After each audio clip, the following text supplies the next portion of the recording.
Hello everyone and welcome to the TFL show with your only host Cameron Easp, and today I'm going to be talking about Transformers The Last Night, most importantly the sizzle reel that recently was shown to multiple fans, and it's going to be actually revealed sometime this week in selected IMAX theatres. It was something I was talking about not long ago, so if you just want to double check on all that news, just have a look at my past videos and I explain, I hope, to the best I can of why it's actually going to go off. So basically a few people obviously they've shared like on YouTube and through articles of what they saw through the rough 30 minutes of footage.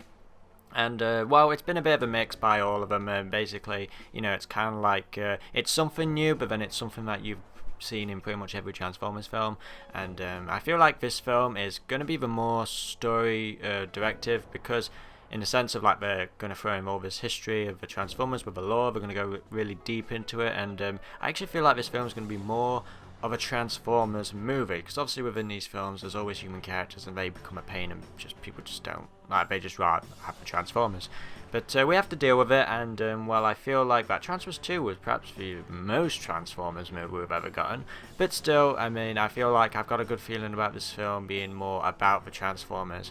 And basically people have come out and said a few things of what we saw in the trailers, and there's spoiler stuff. Obviously there's only a few selected spoilers I really looked into, because it was just something that I didn't want to be spoiler, because I looked to the stuff that I was expecting to be in the film anyway. And obviously I'm not going to be able to, because there's no IMAX theatres around where I live, so I'm not going to be able to see it anyway. But the plot of the story hasn't been ruined for me or anything like that. I'm still curious about many things throughout the film. What I'm going to talk about today is just sort of a tip on the iceberg, really, in a sort of weird sense. But of course, if you don't want any spoilers, then of course go away now. Don't watch this video if you don't want to.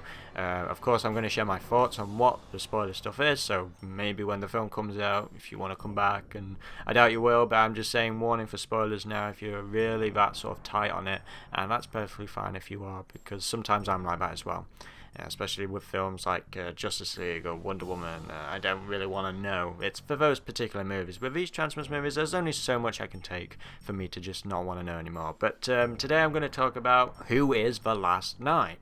A little bit in detail about what actually is going to be the sort of thread through the film. And the more I kind of hear news about this film that people have seen so far, as I'm going to contradict myself, the more it feels like it probably won't be as much as a Transformers movie as I'm thinking. I've still got a feeling it will be, but I feel like there's going to be a lot of lore to explain, that it's going to take up with dialogue of scenes with human characters to explain it and stuff like that, and that's where the character of Anthony Hopkins and obviously a woman, I forgot on top of my head, I apologise, but the woman who's top of our characters, like what we see in the trailers with Mark Wahlberg and stuff like that. And they're going to be the core people who are going to unravel the whole thing of what is happening to Earth, because obviously it goes into medieval times, and there's a lot of stuff on that, like these round tables of knights, and aligning with the Autobots, which we've kind of had a little whiff about anyway. But this, in the extended detail, we know who the actual title means to this film, who it actually applies to in the film, and it's something I wanted to talk about because it's kind of a bit worrying. Well, not worrying, but it's kind of like, okay, here we go, because I'm just going to say it now, we all assumed that The Last Night was Optimus Prime. They were talking about Optimus Prime. Well, turns out that is not the case. This is the report on Cinema Blend, which is a very reliable source, and this is by Eric Eisenberg, and basically he describes that, actually Mark Wahlberg is The Last Night. He has been chosen by the Cogman, so that's actually his role in the film. He does this weird attachment thing to Cade's arm, and I say Cade and Mark Wahlberg. Let's just say it. Mark Wahlberg is now basically The Last Night of this film, because of, obviously, Mark Wahlberg is a big star and we've got to kind of make him important to the movie somehow.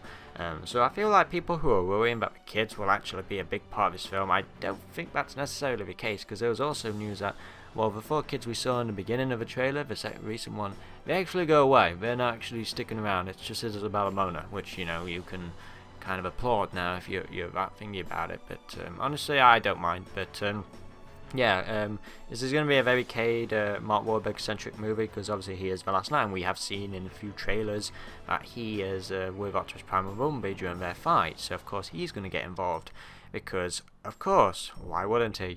Because, it kind of bothered me a little bit that he was involved with Lockdown's fight, because it's just kind of one of those things where, oh no, could I just have Lockdown and Optimus fighting, please? Do we really have to, does Optimus Prime really have to be that easy to be stabbed in the chest for Mark Wahlberg and his kid running around trying to save the day?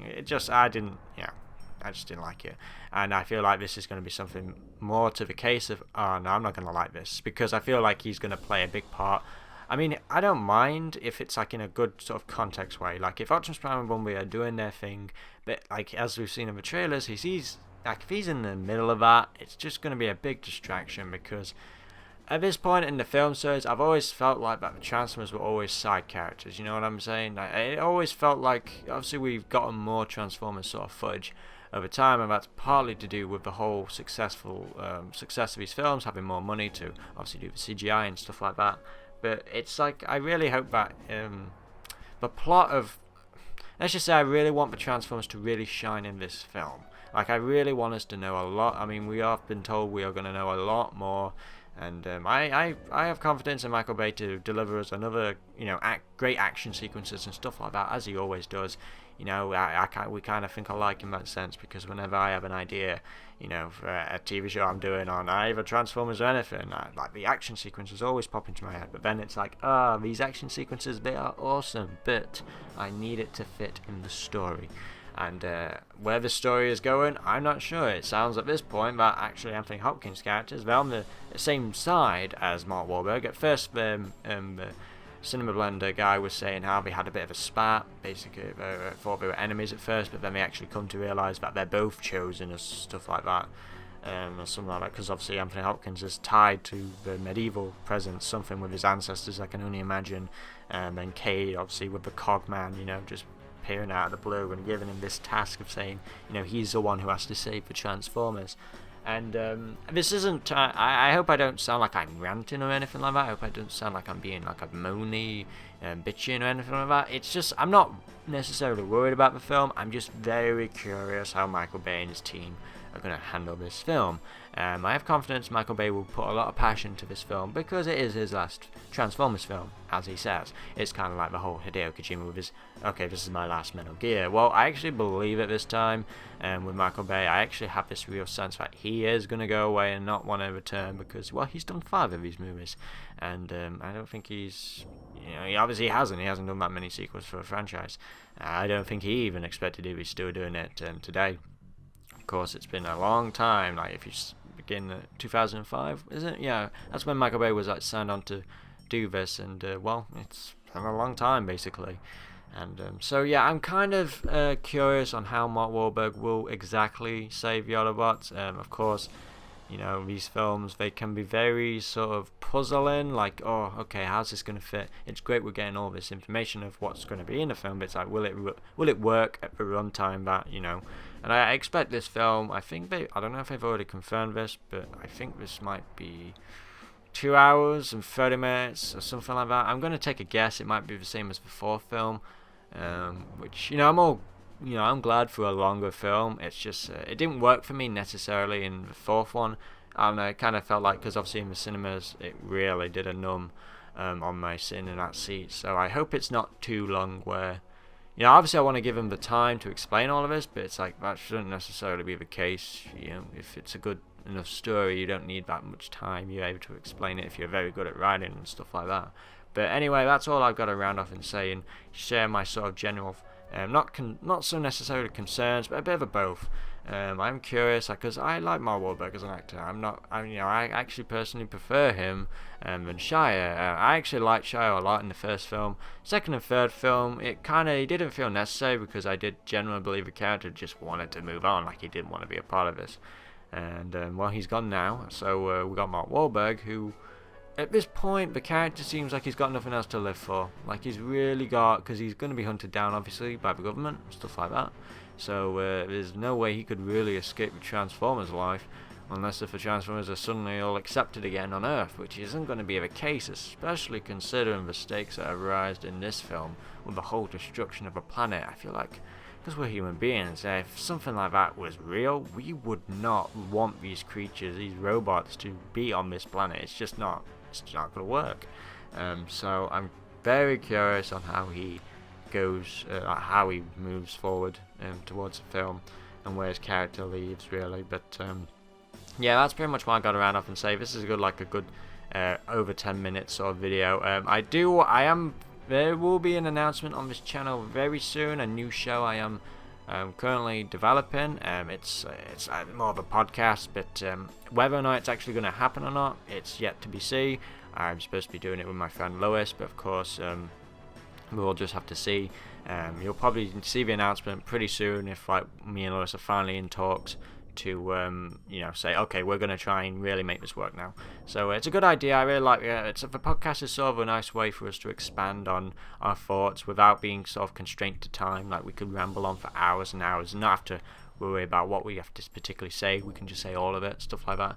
So yeah, if you're looking forward to that, then do let me know in the comment section below if you have reached to this point in the video. But if not, just let me know your thoughts on Mark Wahlberg being The Last Knight. So there we have it, guys. That's what I've got to say. So until the next TFLs episode, this has been Cameron, and goodbye.